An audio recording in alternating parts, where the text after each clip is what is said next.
When is a cafe a restaurant and a restaurant a bar? And does it differ in Edinburgh, Cardiff, Belfast or London? Well, thank you for that, Martin. I've been looking at the regulations. So let's take café, for example. So you can sit down and eat in a cafe in Edinburgh, but only between 6 a.m. and 6 p.m. They close at 10 p.m. in London and in Cardiff, and they're shut altogether in Belfast. Mark, do you want to kick us off with this? Yes, sure. I mean, the first thing to say is that this virus transmits in indoor spaces more easily than it does in the outside. And the second thing is that, going back to the last question, the reason the numbers aren't going down is because we're, on average, making too many social contacts. And so that we know that lockdown works because when this pandemic started, with tight restrictions, it did come under control. Restaurants, cafes, it depends actually how people are seated. It depends how people behave. It depends whether they're inside or outside.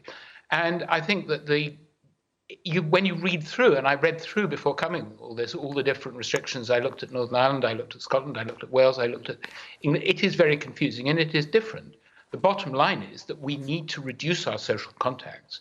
And until we get it down similar to the levels that we started with, this is not going to come under control.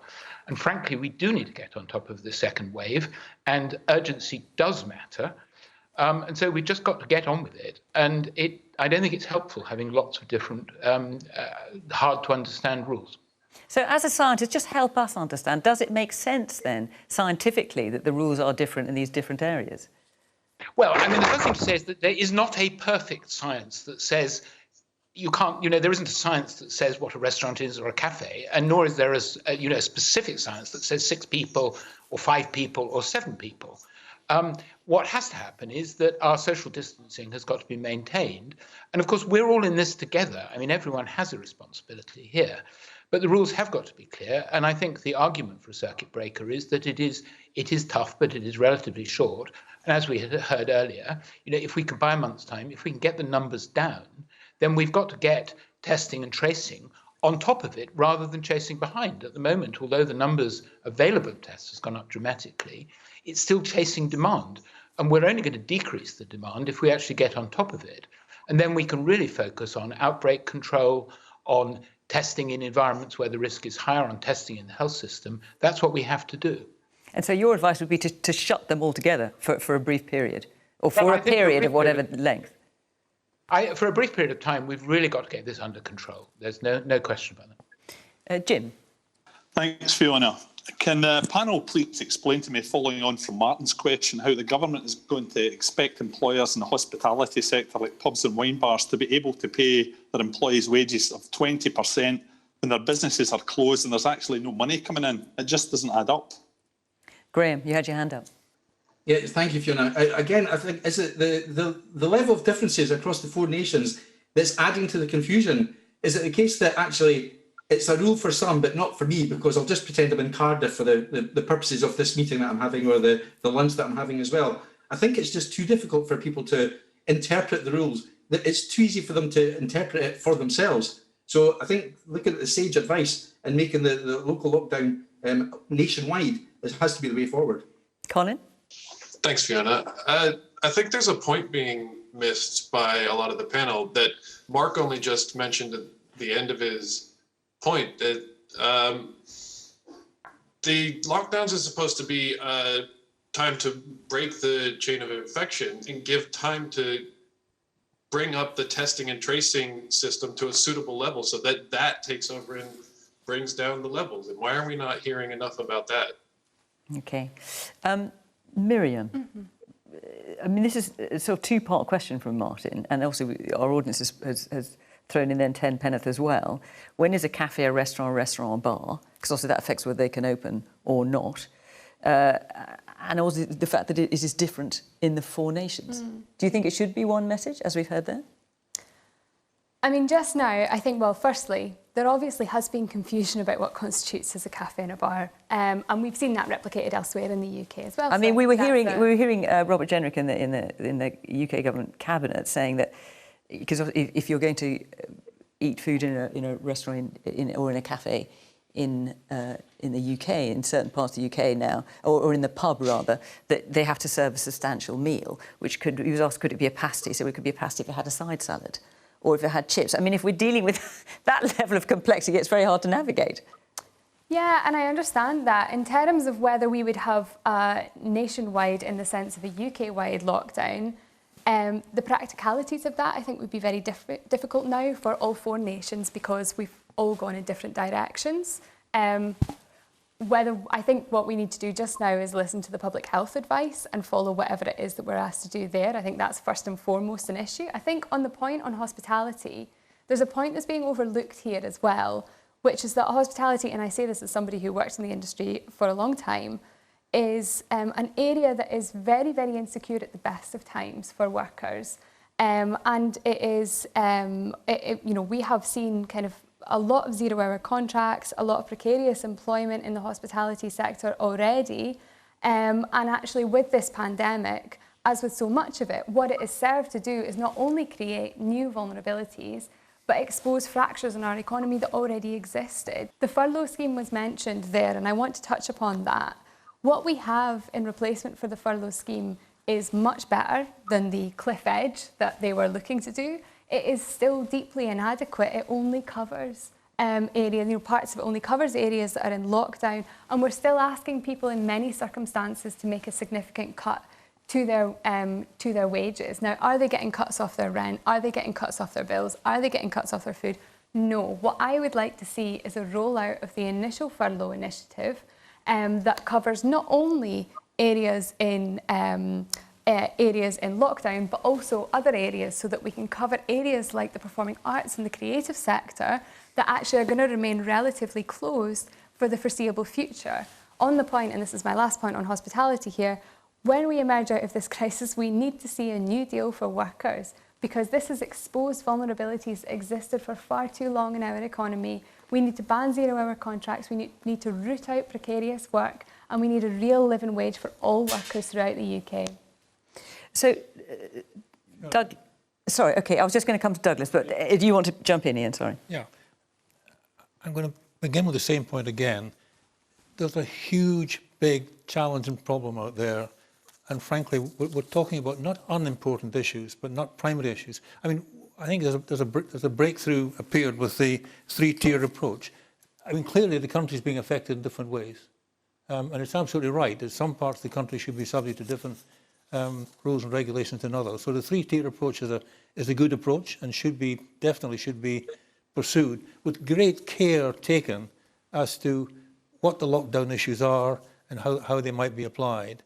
In terms of hospitality, I've got 3 sons, 2 of which are very heavily involved in pubs and restaurants and bars, so I've clearly followed that quite carefully.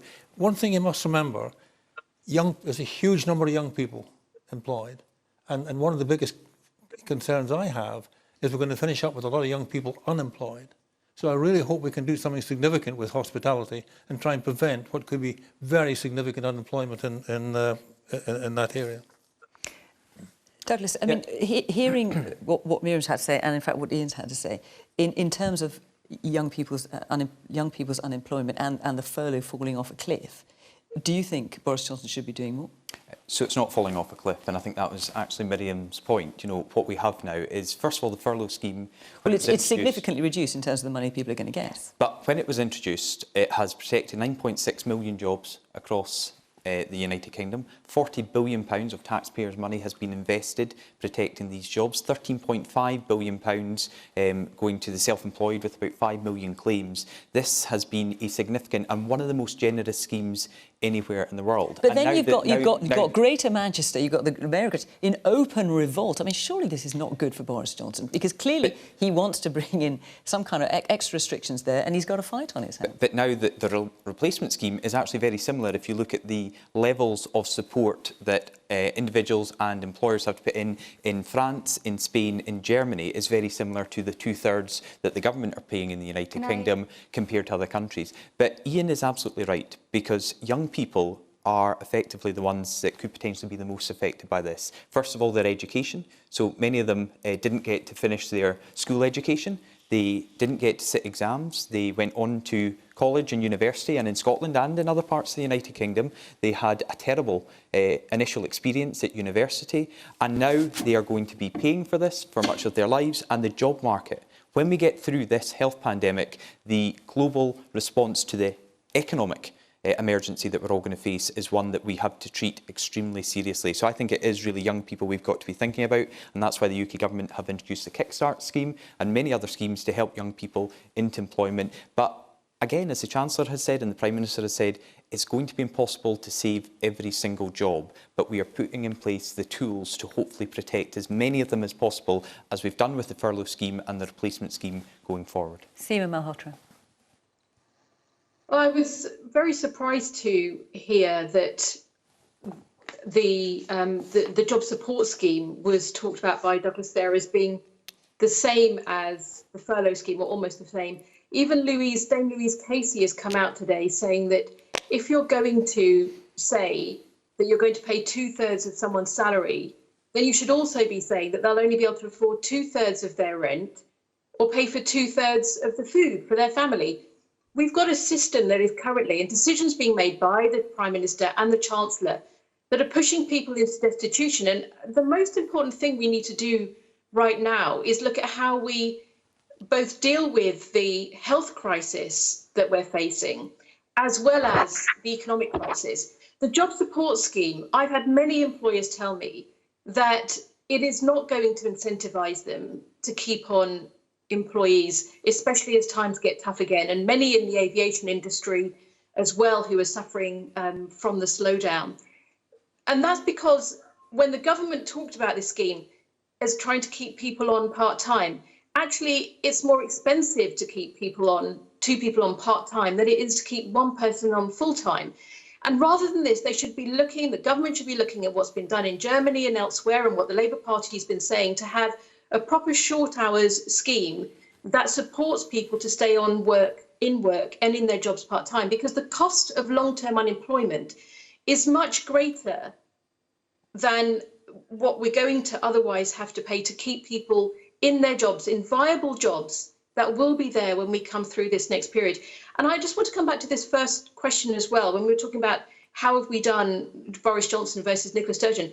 Let's be clear, we've had some of the worst excess death rates in the world. Neither has done as well as they needed to for our country, and nor as other countries have done. And now we're headed for the worst financial recession, economic recession, certainly in Europe.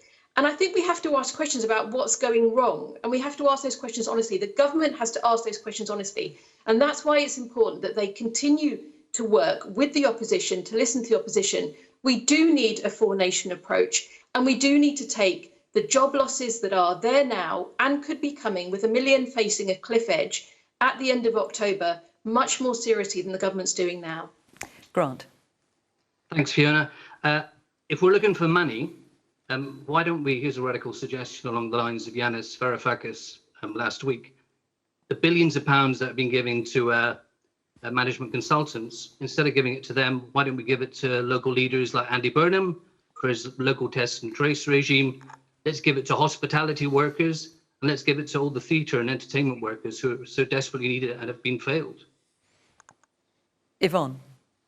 Hi, like many people, I'm really surprised that when Rishi Sunak made this announcement back in March to put his arms around everybody and support us, that this would suddenly stop, which feels like it's about to happen. Because if we were at war, we'd have a war chest and it would be continuing. You wouldn't give up after 7 months or whatever.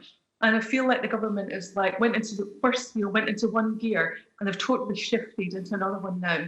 And it looks really bleak for a lot of people in lots of different sectors of the different economies, different areas and different parts of the country.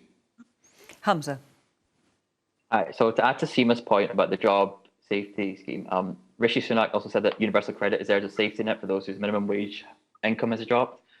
But he's also proposed cuts to universal credit. So this is going to cost the 6 million households £1,000 a year, with the bottom fifth losing 7% of their disposable income. I think this is just terrible economics, because it's he's taken £6 billion out of the economy by cutting benefits, that's over £6 billion less cash being spent in a consumer-driven economy. So these are reducing incomes for the households that actually have to spend the money. But as usual, the poor are paying the cost of it. Kate, we've ranged quite far and wide in this particular debate. I'm just going to bring you back to the original question asked by Martin. When is a café a restaurant, a bar? And also there's been a lot of talk about that here in Scotland in terms of what cafes can operate, given that restaurants are shut, often for takeaway. Does it differ in Edinburgh, Cardiff, Belfast or London? Do you think there should be one rule across the United Kingdom? So, no, for two reasons. But I also think that we want to take a four nations approach as much as possible. So, clarity of messaging is critically important when dealing with this virus. However, the simpler the message, often the harsher it is. So if you look at Scotland, for example, I represent the Highlands, which has a different rate of infection than some parts of the Central Belt. Now, we've taken action to have stricter restrictions in some parts of the Central Belt than we do in the Highlands, because it does lead to greater compliance so people can understand what's going on, and there's clearly higher rates there. Now, that will mean a slight variation in what those restrictions are. The second point, though, as to why we need different restrictions is because we're managing multiple harms. Now, I don't have, in the Scottish Government, the fiscal levers. I've asked for them multiple times. I don't have the fiscal levers or the financial resources, because we're not allowed to borrow, to properly compensate employers. Now, we're coming, as you said, to what is a cliff edge, because there's no way around it. The job support scheme is not a replacement for the furlough scheme. It disincentivises employers. We know from our own analysis that it's going to cost tens of thousands of Scottish jobs, which will be exacerbated right across the United Kingdom. And ultimately, employers need support. As Jim said earlier, hospitality has been through the most challenging of times. Businesses up and down the country have made enormous sacrifices, have invested. But right now, with less resources and the prospect of a cliff edge with furlough coming to an end, they're having to make very difficult choices. And for me, the message to the UK government is that if there's going to be these restrictions, as we manage the health harms as well as the COVID harms, and with our primary objective right now of suppressing the virus, because actually suppressing the virus is the fastest way of getting back to some form of normality economically or socially. If we can suppress the virus, then we can restart. But when it comes to financial support, Douglas mentioned a short while ago about business support in this break period that we've got, 2-week period. One of the challenges was waiting for the Chancellor to make an announcement last Friday on what they were going to do in terms of additional financial support. That's not fair. And because it's one of our primary sources for the Scottish Government, it's our primary source of funding, that is the primary means by which we have to compensate and mitigate the effects. Now, we largely work together quite cooperatively, but I think it's ludicrous that just as we're seeing the rate of infection increase and the likelihood of restrictions, greater restrictions, we're seeing the end of what has been a lifeline. And I accept, I've been open and honest that it has been a lifeline for many businesses. Now is not the time to end it. Everybody can see it. Every business the length and breadth of the country can see it. But the Chancellor can't appear to see it, no matter how many times it's put to him. But Kate, in fairness, you and the Labour Party welcomed when the Chancellor announced the replacement furlough. You both welcomed it at the time, and you said it was right that there was a replacement, there was no cliff edge. But to say you were waiting for the Chancellor to outline any further support you could give, the Chancellor has now said Scotland will get £700 million on Friday, more. And I was thankful for it. So why then today did Nicola Sturgeon announce it would still just be £40 million going to the businesses that are affected? £40 million that won't be available until next... Do you appreciate that's for health? Sorry, Kate. It's for health, and it's not just for business support. Kate, it's not. It's not just for business support. It's for the £3,000 grants that the UK government are giving to businesses in England that you could give to businesses in Scotland. They are waiting right now. They've had to wait 10 days. Well, 2 points. Sorry, Kate, if I can just finish, because this is really important to the businesses that are watching this, because I spoke to them on Monday. I had a virtual summit with businesses, and they are crying out for help, and they're crying out for help now. So give them that £700 million you've got from the Chancellor, or give them some of the... That does not understand Kate, the £700 million. But that's based on an absurd position. Well, give them some of the £250 million that you haven't spent. I know, but that's based on inaccuracy. Or the Digital Connectivity Fund. Why not spend that? Hang on, if you both talk at the same time, no one can hear. Let's let Kate answer. You've made your point. Let's let Kate answer. The 2 points I would make is, one, small grants of £1,500 is no replacement for the furlough scheme. That's point number one. Point number two is that £700 million, worth asking the Chancellor, That does not just cover business support. That's for health, that's for transport, and a whole host of other things. So just for clarity. The third point is that the business support we've put in place is more generous than the UK government support. It is. The facts are there. Now, at the moment in the rest of the UK, if you're obliged by law to close, you'll get a grant. But all the businesses in the supply chain won't get funding, and other businesses that are not directly impacted won't get funding. In Scotland, we've provided funding for the businesses required to close by law, but also the businesses in the supply chain and the businesses that might see reduced trading but aren't required to close by law. And I think that's the breadth of support that we need to see. But let's not kid ourselves. £1,500 of grant, as important as it is no replacement for the furlough scheme.